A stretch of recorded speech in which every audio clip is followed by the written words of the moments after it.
नमस्कार भाऊ. आज प्रचाराचा शेवटचा दिवस, आपल्याला कल्पनाच आहे. आज नानासाहेब प्रताप हरी पाटील यांच्या प्रचारार्थ भव्य असं बाईक रॅलीचं प्रदर्शन होत आहे. आज बाईक रॅली बडगावपासून सुरू होऊन कोठली, निंबोरा, कनाशी या मार्गाने जाऊन पुढे जाऊन कोळगाव, तसेच वाडे, गोंडगाव असे करून परत रिटर्न येणार आहेत. कोळगावपासून ती कसगाव मार्गे तसेच आपल्याला परत येणार आहेत. जुवाडी, आडळशे, बडगाव तालुक्यातले बऱ्यापैकी सर्वच गावं आम्ही त्या बाईक रॅलीच्या माध्यमातून कव्हर करण्याचा प्रयत्न करत आहे. यामध्ये नानासाहेबांची उपस्थिती तसेच बाईक स्वार बऱ्यापैकी म्हणजेच आपल्याला सांगण्यात येत आहे की 200-250 बाईक स्वार या रॅलीमध्ये सहभागी होत आहे आणि मोठ्या उत्साहाने ते या रॅलीत सहभागी होते. तसेच आज शेवटचा दिवस असल्यामुळे सर्वच बंधू भगिनींना उत्साह मोठ्या प्रमाणात आहे आणि मोठा प्रतिसाद मिळत आहे. नक्कीच भव्य रॅलीच्या प्रदर्शनाने जसा नानासाहेबांना यापूर्वी सर्वच रॅली भव्य दिव्य केल्या, तशीच ही भव्य रॅली ते मोठा पाठिंबा नानासाहेबांना मिळणार आणि नानासाहेबांचे हात बळकट होणार आहेत.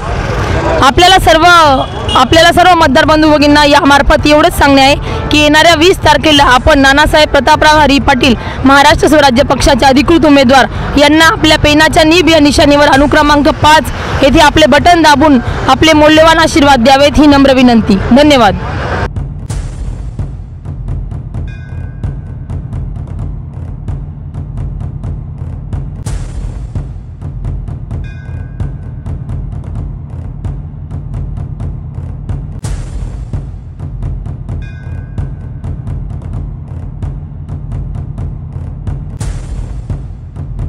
पाचोरा भडगाव विधानसभा मतदारसंघात महाराष्ट्र स्वराज्य पक्षाचे अधिकृत उमेदवार प्रताप हरी पाटील यांचा भडगाव तालुक्यात आज दिनांक 18 नोव्हेंबर सोमवार रोजी सकाळी 9 वाजेच्या सुमारास भडगाव येथून सुमारे 250 बाईक रॅलीला सुरुवात होऊन कसगाव, वाडे व गुढे वडजी गटातील कोठली, निंबोरा, कनाशी, गोंडगाव, कसगाव, वाडे, नावरे, गुढे, आडळसे, जुवार्डी, कोडगाव, खेडगाव, बादसर, पिचर्डे, पांढरद, वडजी, वाघ, भडगाव पेठ, भडगाव शहर, भडगाव कॉलनी परिसर, बारद रोड, भडगावसह 17 गावांमधून बाईक रॅलीने शक्ती प्रदर्शन सुरू आहे.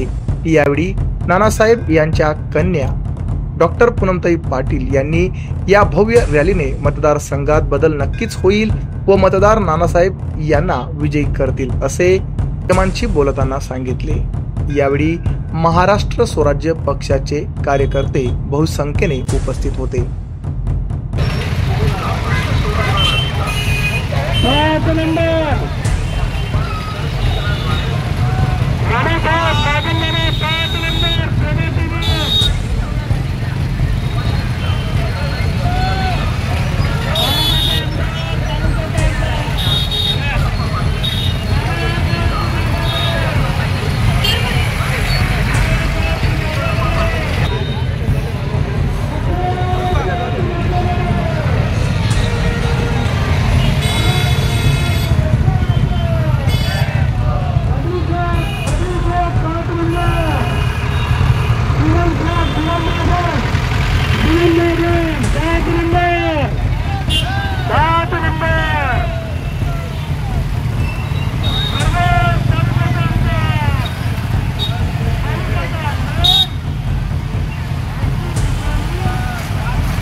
आमच्या चॅनलला लाईक करा, सबस्क्राईब करा, बेल आयकॉनवर क्लिक करा आणि हो शेअर करायला विसरू नका.